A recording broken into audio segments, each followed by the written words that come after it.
side.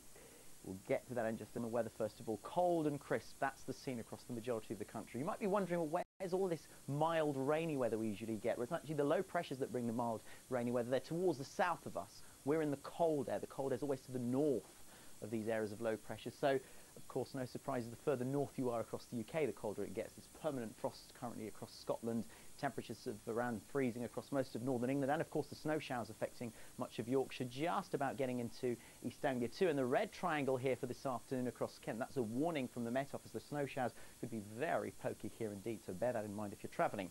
Across southern England and into the southwest, we've got a lot of cold and crisp weather. However, the very tip of Cornwall this morning had some pretty heavy rain, very localised, and it'll probably stay quite cloudy here as we go through the course of the afternoon. But really, the vast majority of the country today enjoying that beautiful winter sunshine. So if you're wrapped up warm out in the park, perfect. Now, you may have seen the temperatures there, around 0 degrees by daytime. This is the January average, so this is what we'd normally expect to see this time of the year, 6s and 7s. But back to the cold we get, back to those sub-zero temperatures we get into the evening hours. The snow showers will continue to affect eastern coast for a time. Then a real ice risk across Scotland as we go through the course of the night. It could be dangerous on the roads with black ice. -15, that's across the Highlands. In Glasgow could be around -8, even in London itself around -2 or 3 degrees.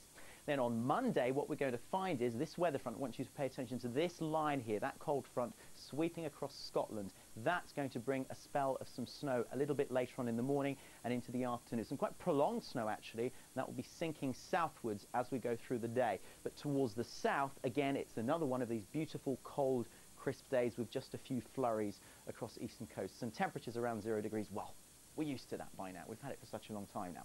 Beyond Monday, a weather watch, and this is really for the rest of the week. We could have quite a snowy week on our hands this coming week. First of all, let's concentrate still on this weather front here. So it's a cold front introducing colder air behind. You can see it's sliding across the country. I think the main message on Tuesday is that the further east you are, you could see some snow accumulating. The further south and west you are, it's more likely to be rain, at least at this stage. But by the time we get to Wednesday, it is going to start to change. We're going to get some very cold air establishing itself across the country. The area of low pressure is closest to the east and the southeast of the country. So it's this zone in here where we could see some snow again accumulating on the ground. And again, very cold. There'll be some noticeable winds as well, a real wind chill in the air as well. Further westwards, there'll be some sunshine.